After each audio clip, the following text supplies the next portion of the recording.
Hello అండి. ఇవాళ one pot sambar recipe చూపిస్తాను. ఇన్‌స్టంట్‌గా 5-10 మినిట్స్‌లో అయిపోతుంది. వన్ పాట్ సాంబార్ కోసం ఫస్ట్ ఒక ప్రెషర్ కుక్కర్ తీసుకోండి. 1 కప్ ఆఫ్ మూంగ్ దాల్ అదే పెసరపప్పు వేసుకోండి. అండ్ 1 కప్‌కి హాఫ్ కప్ వచ్చేసి కందిపప్పు వేసుకోండి. నేనిక్కడ ఎర్ర కందిపప్పు యూజ్ చేస్తున్నాను. మీరు ఏ కందిపప్పు అయినా వాడుకోవచ్చు. బాగా వాష్ చేసేసిన తర్వాత అదే కుక్కర్‌లో మునక్కాయలు వెజిటబుల్స్ వేసుకోవడం అండి. మీకు ఇష్టమైన వెజిటబుల్స్ మీ దగ్గర ఏ వెజిటబుల్స్ ఉంటే ఆ వెజిటబుల్స్ వేసుకోండి. నేనైతే మునక్కాయ వేసుకున్నాను, క్యారెట్ వేసుకున్నాను, అట్లనే ఆనియన్ వేసుకున్నాను. కారానికి సరిపడా 2, 3 పచ్చిమిరపని చీల్చి వేసుకోండి. అండ్ టొమాటో వేసుకున్నాను. మీ దగ్గర ఈ వెజిటబుల్స్ లేకపోతే ఇవంతా స్కిప్ చేసి ఆనియన్, టొమాటో, పొటాటో ఉంటే పొటాటో ఇంతవరకు కూడా వేసుకోవచ్చు. అండ్ తర్వాత నేను 2 గ్లాసెస్ ఆఫ్ వాటర్ వేసుకున్నాను. అండ్ తర్వాత కొంచెం నేను వంకాయ కూడా వేసుకున్నానండి. మీకు ఇప్పుడు పసుపు, ఇంగువ వేసుకోవాలి. రుచికి సరిపడా ఇంగువ, అట్లనే కారం, మీ కారానికి సరిపడా కారం వేసుకోండి. దీని తర్వాత సాంబార్ కదా మనం చేసేది, అందుకని చెప్పేసి సాంబార్ పౌడర్ వేసుకుంటున్నాను. 2 స్పూన్స్ ఆఫ్ సాంబార్ పౌడర్ వేసుకున్నాను. ఇంకేం వేయలేదు కాబట్టి. చింతపండు అయితే వేయక్కర్లేదండి. ఈ ఇడ్లీ సాంబార్ కదా, దీంట్లోకి చింతపండు గుజ్జు అనేది వేయం మనం.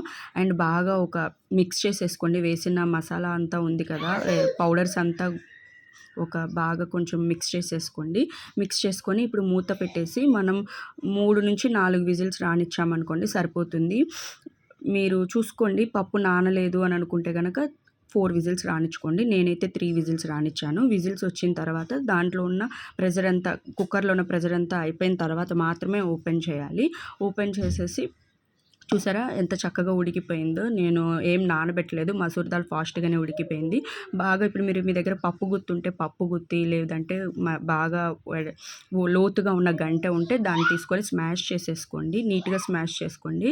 స్మాష్ చేసుకొని మీకు ఇప్పుడు వాటర్ పోసుకోవాలండి. ఎట్లా అనేది మీ కన్సిస్టెన్సీ చూసుకోండి. నేనైతే సాంబార్ కొంచెం గట్టిగా చిక్కగా ఉంటేనే నాకు నచ్చుతుంది. సో, నేను చిక్కగా ఉండే కన్సిస్టెన్సీలోనే దానికి సరిపడా వాటర్ పోసుకున్నాను. ఇప్పుడు మనం దీంట్లో సాల్ట్ యాడ్ చేయలేదు కాబట్టి రుచికి సరిపడా సాల్ట్ యాడ్ చేస్తున్నాను. సాల్ట్ యాడ్ చేసి స్టవ్ ఆన్ చేసుకొని కొంచెం లో ఫ్లేమ్‌లోనే పెట్టుకొని కొంచెం సేపు మరిగిస్తూ ఉండండి. అండ్ పక్కన ఇంకో స్టవ్ ఆన్ చేసుకొని మనం తాలింపు పెట్టుకుంటాం కదా, ఆ గంట దాన్ని బాండీని పెట్టుకొని కొంచెం ఆయిల్ వేసుకోండి. 1 ½ స్పూన్ వరకు ఆయిల్ వేసుకోండి. ఆయిల్ వేసుకొని ఇప్పుడు మనం తాలింపు పెట్టుకోవాలి. తాలింపు కోసం ఆవాలు వేసుకోండి. ఆవాలు కొంచెం చిటపటలాడిన తర్వాత జీలకర్ర వేసుకోండి. మీరు ఇక్కడ పచ్చిపప్పు, మినపప్పు కూడా వేసుకోవచ్చు, కానీ నేను వేయలేదండి. మీరు తాలింపు ఎట్లా పెడతారో అట్లా పెట్టేసుకోండి. అండ్ ఇప్పుడు 2 చిన్నులపాయల్ని బాగా చితక్కొట్టి ఆ తాలింపులో వేగనియండి. వేగిన తర్వాత కరివేపాకు కూడా వేసుకోండి. కరివేపాకు లైట్‌గా వేగుతున్నప్పుడు కొంచెం మంచి వాసన కోసం ఇంగువ కొంచెం వేసుకోండి. ఇది బాగా వేగుతూ ఉండాలి. అదే పక్కన స్టవ్ మీద మనం ఆల్రెడీ పెట్టుకున్నాం కదా సాంబారు, అది సిమ్‌లో పెట్టి మరగనియ్యమని చెప్పాను కదా. ఇప్పుడు బాగా ఇది వేగిన తర్వాత ఈ మిక్స్చర్‌ని తీసుకెళ్ళి దాంట్లో వేసేయటమే. కొంతమంది దీంట్లో బెల్లం వేసుకుంటారు. అది మీ ఆప్షనల్ అండి. మీకు బెల్లం కావాలంటే వేసుకోండి. నేనైతే బెల్లం వేయలేదు. అండ్ ఇప్పుడు బాగా చూసారా కొంచెం చిన్న చిన్న బబుల్స్ వచ్చేసినాయి సైడ్న. సో, మరిగింది సాంబారు.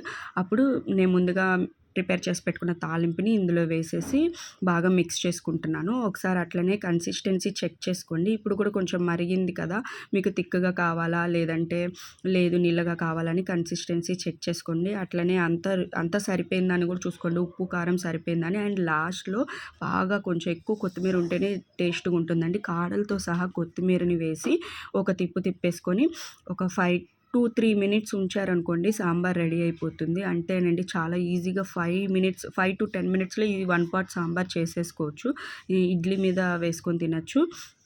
అలానే ఇది అన్నంలోకి కూడా బాగుంటుంది. మేము ఎప్పుడైనా ఇడ్లీకి చేసినప్పుడు మిగతా ఉంటే మేము అన్నంలోకి కూడా తింటాము.